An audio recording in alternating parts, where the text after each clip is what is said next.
حقیقت سے آگاہی ہو گئی کہ یہ رسالہ عام رسائل کی طرح نہیں ہے.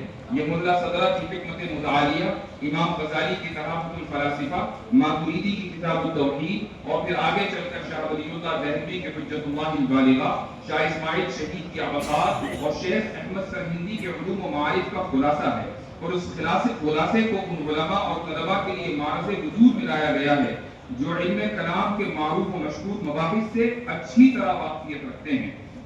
ایک طرف ان مباحث کی پیچیدگی عالم آشکارا ہے، تو دوسری طرف حضرت شاہ صاحب کا انداز بیان جو بہت سے مواقع پر محض اشارات پر مشتمل ہے، اس تاکید کو بڑھا دیتا ہے. اس حقیقت کے مکمل ادراک کے باوجود ان سطور کو لکھنے کا ارادہ اس لیے کر لیا کہ اپنے ہم عصروں کو یہ بتا سکوں کہ اسلاف کی کتابوں کو محض اس لیے قابل نسیان میں نہیں رکھا جا سکتا کہ وہ مشکل ہیں، بلکہ ان کے علوم کا احیاء اور ان کے پیش کردہ مباحث کی فہم و شرح ہمارے علمی اور تہذیبی سفر کے بقا کے لیے ضروری ہے.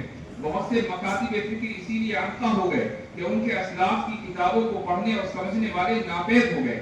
دیوبند مکتب فکر اس حیثیت سے امتیازی شان رکھتا ہے کہ اس کے مدارس کا جال بر صغیر اور اس کے باہر پوری دنیا میں پھیلا ہوا ہے. اس لیے یہ ضروری ہے کہ ماضی قریب کے اس عظیم علمی اور تحریکی مکتب فکر کے علمی کارناموں کو زندہ رکھا جائے، جس کے لیے ان درسگاہوں سے بہتر کوئی دوسری جگہ نہیں ہے.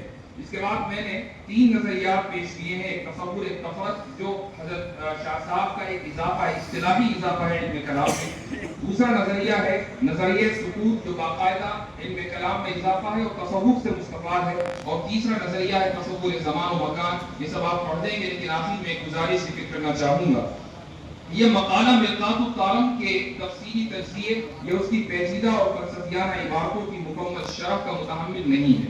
ابھی تک جو کچھ بھی لکھا گیا یہ 12